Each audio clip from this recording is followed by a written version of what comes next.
So let's get into a marketing campaign and some marketing strategies that you can use for your business. We're gonna start with driving for dollars. I love driving for dollars, especially when you're beginning. I don't do it so much now. I haven't done it since I started. But if you're starting off and you don't have a big budget, driving for dollars is probably the best thing that you can do. Just because you know what the house is gonna look like, you know the condition, you know the area, you know whatever, you know it's been abandoned for X amount of time. Driving for dollars is great. Postcards, I would say postcards slash direct mail is really good, right? I personally like doing direct mail than more than I like doing postcards. But when I started, I loved the postcard game because you could just scale it, and with one click of a button, you can hit one, two, three, 4,000 people depending on your budget. So postcards slash direct mail, make it personalized, make it I buy houses cash, kind of like that bandit sign. So what I did before is, if you see that bandit sign back there, I used to actually just put that into a postcard where it said we buy houses cash, any condition, any situation, put my phone number. So I made it literally look like a bandit sign, and then on the back I would just put a QR code where they could go directly to my website. You get a bunch of calls. So the best thing is you get a bunch of calls with that. Craigslist ads, I really got a huge start, especially in my general area with Craigslist ads. For a while, I ran Craigslist. You couldn't go 4 pages without me just being, or someone in my team when I scaled the team. Every single ad, or at least probably 8 out of every 10, were mine. So just imagine, anytime someone would go, there would be 10 different ads that we made on Canva, and they would just see it on Craigslist. Any other number they would call, because I had like 10 numbers, would just come back to me anyway. So for a while, completely dominated the Craigslist thing.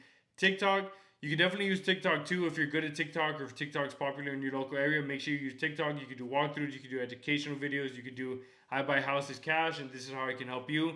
Walkthrough videos too, especially if you're in the game of, you're doing the fix and flips or you're picking up these properties. I think walkthrough videos would be great because it shows that you're in the business and that you can actually help sellers through whatever situation they're in. Video breakdowns, just like this one, but you could do a video breakdown of, this is what I did to help the seller, and this is how I can help you too. This is what I did to put more money in their pocket, and this is how I can help you too. This is what I whatever, and this is how I can help them too, right? So you can use quote unquote video breakdown videos like that. Become the expert, saying, hey, the reason that you don't want to put laminate flooring is for X reason. The reason you want to put granite countertops is for X reason. It really helps to sell the value, especially in this neighborhood. Whatever it is, right? Become the expert of your local area. Give as much information, as much free information. If you are stuck on free information, literally YouTube videos regarding the topic of real estate, investing in your area, and then just model the videos that you see. Don't copy them, but model the videos that you see. Know the agent. So if you can know as many agents as possible and let them know that you're cash buyers, that is something that I would do also. Talk to past clients. If you're in the business for long enough, talking to past clients is probably one of the best things because they can give you referrals.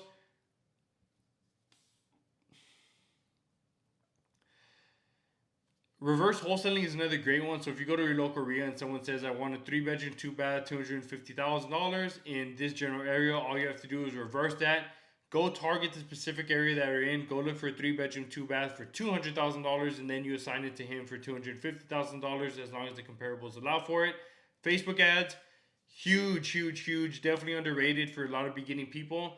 Facebook ads will save your life when it comes to this. Facebook Marketplace will save your life because if you can put marketplace, resale, Facebook posts, and Facebook ads, those three together are going to be a saving grace for you and for your business because your name will be out there. Go to your local pages. If you're in Jacksonville, look for Jacksonville real estate. If you're in Oklahoma, put Oklahoma real estate. Whatever it is, look for those pages that you're in and just post on those pages. Become a figure, become someone that's giving a lot of value, become someone that has properties to resell them.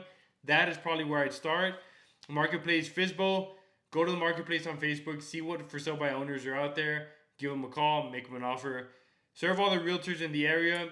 Another thing, make sure you hit all the realtors in the area. Let them know what you're doing. Let them know that you're a cash buyer. Let them know that you work with investors. Let them know that you could JV. Whatever, just make sure every realtor in the area knows who you are. Branding too, I would definitely do branding. My branding for a long time was just like bandit signs and stuff like that. You could have them on t-shirts, you can have them on caps. You can have whole bunch of stuff. If you have a company name, make sure you walk your company name. You want your company name right here. If you wear a cap, you want your company name here. So you can always be promoting what you're doing. Positioning, I mean by positioning in the market, you are the cash buyer. You are the creative finance guy. You are the owner finance guy. You are X. Marketing visuals too, like I said, it's the t-shirt, it's the cap, it's whatever it is that you have. You could even put it like on the back of your phone if you have something. You could definitely do that too. Content, be making content on a daily basis. If I were you, I would just record yourself doing something, document, don't create, but record yourself doing something and make content around that. Cold call. If you love cold calling, you could be a good cold caller. Just make sure you're cold calling the right numbers, vacant properties, absentee owners, behind on payments, whatever. Cold call as many of those people as possible. Set appointments. You want to do all of the above to literally set appointments so you can go into the property, so you can give as many offers as possible. And then, of course, at the end of the day, get testimonials. That sounds like a lot. You don't need to be doing all of them, but we do for sure. This is for sure. Do between 3 to 5 of those campaigns at once at every given time. Or at any given time, I think it's the same, right? But always have 3 to 5 campaigns running consistently every single day. So if you're posting, post every day. If you're doing direct mail, do direct mail every day. If you're doing Facebook ads, do Facebook ads every day. Whatever it is, do 3 to 5 of those every single day, and I promise you your phone's gonna ring. How to get this done? This is in the form of a marketing calendar. So plan, coordinate action. Monday, I'm going to post. Tuesday, I'm going to send out direct mail. Wednesday, I'm going to do cold calls. Friday, I'm going to do bandit signs. Thursday, I'm going to do X, right? Whatever it is, plan, coordinate action. Plan the days you're going to do them, coordinate how much action you're going to take in those days. And then, of course, at the end, take action. So how does this help you? And then when your phone starts ringing, what can you do to actually close on these things or close on these appointments or set these appointments? You can close quick, you can pay cash, you can solve problems, you can offer different exits. You're not just a cash buyer anymore. After you've gone through this course, you have creative finance in the back of your pocket. So you're not just a cash buyer. You can close quick because if title comes back within 7 days, you can close within 21 days, right? You can pay cash. You can pay cash, so if you do have to get a cash deal and you have to sign it, it's still considered you can pay cash, and then you can solve problems because if they're going through foreclosure, if they're going through XYZ, you can come in there and actually help them out. So how many offers you're going to get out a day is the whole goal of a marketing campaign. Get out as many offers as possible. The goal is 10,000 touches a month in order to close 10 deals. So about 1,000 to 1. So if you can talk to 1,000 people every single week, or 2,000 people, or 2,500 people every single week is what it breaks down to. If you could talk to 2,500 people every single week, or at least touch them via Facebook ads, via DM, via direct mail, via whatever, like a total of all of that stuff, and probably the numbers are a lot higher, but if you can talk to 2,500 people every single week, you will be closing 10 deals a month, and I can almost guarantee that.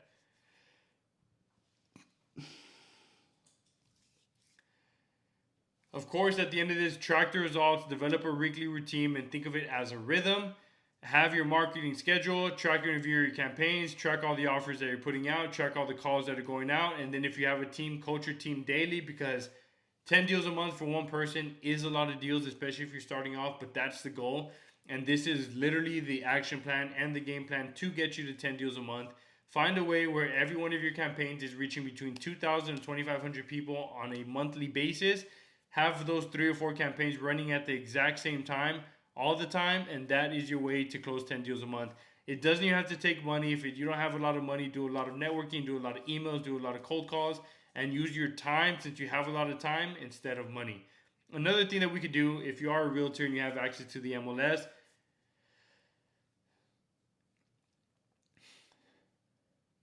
understand the power of the MLS. So understand when they bought the property. So if the seller bought the property in January and it's ready for sale, guess what? It probably doesn't have a lot of equity. So go offer them a subject to deal because you know that they don't have equity.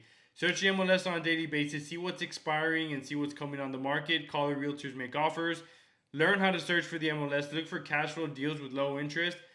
Try to stick to the 1% rule, 1.5% rule max. So if it's 150,000, rent it out for 1,500. You want to make sure that their PITI is lower than that. So use as much information that the MLS has as possible. See if it was an FHA purchase, if it was a conventional. See what interest rate they put on top of it. See when they purchased the property. See how much equity is on the property. Use all the tools that the MLS has to offer and use that against the seller or against the realtor that's listing it. Call the agents, make an offer, run your comparables before you're making offers, and make 50 offers a week. So if you can make 10 offers a week via email, text message, or phone call, you will be getting, I can almost promise you, 5 to 10 deals a month.